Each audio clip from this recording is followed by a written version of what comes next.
Hello and welcome to Sisterly Yours with Sandra. We're so excited today. We've got a special guest with us, Miss Alicia Perry. Today we're talking about community and civic responsibilities, and I am just so excited to have Alicia here with us. Alicia is a school board trustee, District 2 for the San Antonio ISD. Yes, ma'am. Happy to be here. Glad to have you, Alicia. Thank you. I think we want to talk today about the school district. But before we do that, why don't you tell us something about you? Who are you? What do you like to do? How did you get here? Wow. Well, I am a native of New Orleans, Louisiana. I've been here for 15 years. I actually moved here 1 month prior to Katrina. Wow. Got right in front of Katrina, right? I know. It was definitely destined to happen that way. I'm a very free spirit person. I came here with a very entrepreneur spirit. Was raised by a single grandmother who taught me values and hard work and education, and I just embodied that. I was recently a single mom with kids, and I just had brighter things in my mind that I wanted to see in their future. And at that point, New Orleans was not. It wasn't big enough for me anymore, I would say. So settled here in San Antonio, was able to open a business, to get my kids some stability, met some great people here. So, I mean, family is that's the thing that I value. Number one, friendships with depth and meaning. And so, with that said, in my spare time, I like to spend time with them, travel a lot, learn a lot. I'm a forever learner, and just very free. I want to go back to the family aspect of that, because I'm wondering if that's what kind of plunged you into the direction of running for school board. First of all, tell us about the school board. How did you move from entrepreneur to school board desires? I guess I'll put it that way. I just think it was fate. I've always looked at my time as an entrepreneur. I was a hairdresser, as many people knew. I had an opportunity to talk to so many people, and we had so many conversations. And of course, when you're serving lots of women, the conversation of kids come up and their experiences. And majority of our kids, their lives are spent in school. So, and it also went back to my experience in school. Again, raised by my grandmother, who only had a 6th grade education. She was very adamant and supportive that we go to school, get an education. But pretty much that was it. Amazing how that wisdom from times past makes such an impact on us, and that foundation that's placed in there. So from there, talking to people, getting energized, learning about the issues that were going on. So take me from there in terms of moving specifically to run for an office in the school district. So at the time, my husband and I were very active in participating at this kids' school. So we had moved to the east side of town, which was, predominantly Black, had a lot of challenges. And my biggest concern when we decided to move there was the quality of education in that area. Challenges because of the quality of education? Absolutely. I mean, poverty is a huge factor in the day-to-day life of the residents there. So the education definitely is reflective of the challenges that our neighborhoods see. So I was concerned, and I wanted my kids to have a quality education. It was very important that they finish school, but it was also more important that they were prepared once they did. So if that meant going to college, going off to be entrepreneurs on their own, I needed to be secure as a parent, knowing that they had the tools necessary to get them to that next level in their life. So after activism and just being present in the schools, building relationships with principals and teachers and other parents, when the position kind of opened up, it was like, okay, what is this? I didn't know what school board was, right? Right. Well, what do they do? So I had to do some research. Actually reached out to the person who had served before me, and he was very open in sharing what that looked like. Good. And I said that this is something that I can do, because if I, as a parent, only one feel this way about my kids, imagine the other parents who feel that way as well. Take me through some of the emotions that you had around there, because you told me you're transient. Oh, yeah. Which means Yes. you didn't grow up Oh, in gosh. San Antonio. Yes. Which means you were not a part of the status quo. Yep. So what kind of feelings went along with that as you're contemplating whether I do or don't run for school board? Well, I mean, naturally, not being from San Antonio definitely weighed on me heavily, because a lot of the people who were interested in the school systems were people who had graduated from the schools. This had been the neighborhood schools from the time that they were kids all the way up to adults. So I didn't come from that perspective. I couldn't share that same connection, as far as that wasn't my experience in those schools, but it was a very similar experience from where I came from. I mean, public education is education, and the concern for the child, the concern for our children, absolutely, remains the concern for our children. It's all over. So again, naturally, I felt like an outsider sometimes. But what I will say is, within those 15 years of me being here, I've met some fabulous people, and I have worked in the community, in nonprofit, and I've gotten to know the community. And so a lot of that was my, feelings. I feel that. But people were passion. like, you're good. Yes, you're good. We trust you. My kids have been going to these schools for 15 years. So this is their school. So that's where my connection is. And I think that people understood that, and they warmed up to the idea of, supporting somebody who may not be somebody that they were more familiar with. Well, I think the difference too in what you've said to me is your ability to directly understand the issues and to plunge in. Yeah. Not wait for the issues to come to you, but to be motivated. Yeah. Let's say motivated to go into the school system. And so then you decided you would run. Yeah. How did the campaign go? Campaign was, woo! I tell people, and even 10 months in now, the political part for me is like, just because I genuinely love people. I genuinely want, people to be able to come across lines, or whatever your background is, and to be able to serve. And so often, feelings and, preconceptions of people kind of divide that, and it keeps us segmented. So I experienced a lot of that, but I also experienced what was very, very promising to me and made me feel great every day, was there was a new wave of people who were saying, we want something different. People were thirsty. Absolutely. They were thirsty for change, and they wanted to embrace the difference. And so the political piece didn't weigh as heavily on me as I thought it would. Yeah, let's hold right there. We're going to pause for just a moment, because I'd like to come back then and talk about some of the issues that we're facing real time in the school system. Okay? We'll be right back with Alicia Perry. All right. Does your life matter? Education, health, and finance can determine your future and explain your past.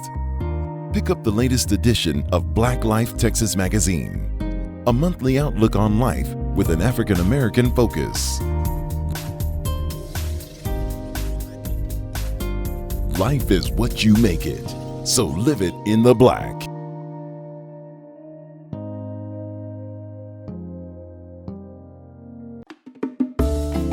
One, 6, or a dozen trees. No job is too big or too small. Booker's Tree Services is a certified arborist and state licensed company.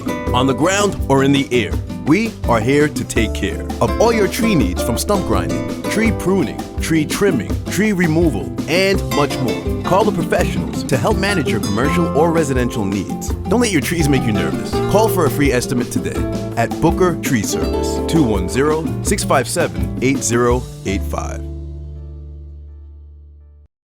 40% of food in America is never eaten. 1 in 6 seniors faces the threat of hunger, and millions more live in isolation.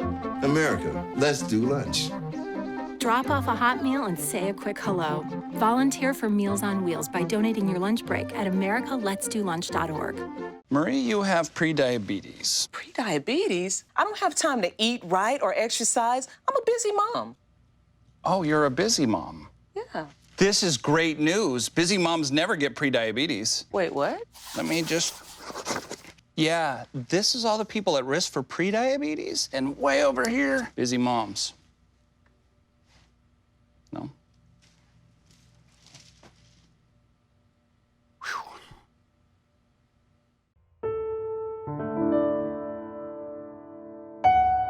Hello, I'm Tony Hendricks, Chief Operating Officer at Lewis Funeral Home. Lewis Funeral Home has been serving San Antonio and surrounding areas for over 100 years. Lewis Funeral Home's ultimate goal is to help those families in their time of need. If your family is ever in need, please feel free to call us at Lewis Funeral Home, 210-227-7281, or check us out on our website at lewisfuneralhome.com.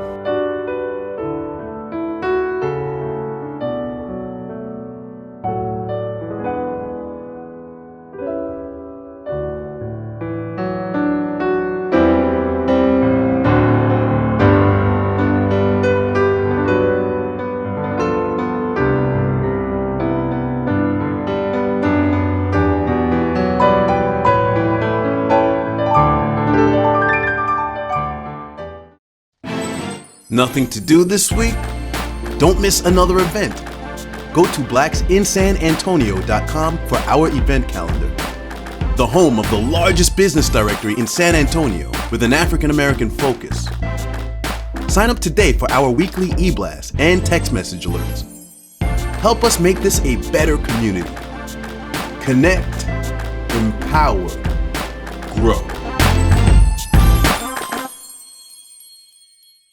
Okay, this is Sandra Jolla with Sisterly Yours from Sandra, and we're back this afternoon. We're talking with Miss Alicia Perry, who is our school board district trustee at District 2. Yes. And right before the break, she had just started talking about politics and passion. She had a passion, which is what propelled her and drove her, listening to the issues to get into the politics arena. So I want to talk now about when politics interferes with passion. Mm-hmm.